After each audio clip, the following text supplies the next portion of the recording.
আপনারা আল্লাহর রাস্তে দিতেছেন, আল্লাহর রাস্তে শুনুন, দিলে কিতাব হইব নয়। এই প্রথম চুনারুগার থেকে এত এত অল্প বয়সের মেয়ে দাঁড়াইছে। আমার চাচা কইতেছেন প্রার্থীর পক্ষে কোনটা, চাচা একটু ফাতলা মারেন মনে হয় আমার বিপক্ষে। চাচা আপনি খালি আমার লিগে দোয়া করেন চাচা, প্রার্থীরে তো দিমই তো প্রার্থীর পক্ষে বলুন না তো সবাই যাইবেন গা,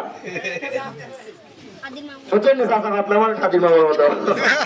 এখন আপা একটা সুযোগ আল্লাহর রাস্তে চাইয়ে গেলাম, যদি আমরা সুযোগটা দিই ইয়াং জেনারেশনের জন্য কিছু করতাম, মানুষের পাশে দাঁড়াইতাম।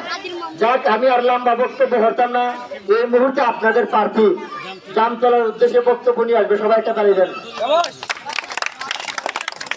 আসসালামু আলাইকুম আমার জামতলিবাসী, আপনারা এই জায়গার মাঝে আইসা মহিলারা এবং পুরুষ আমার চাচা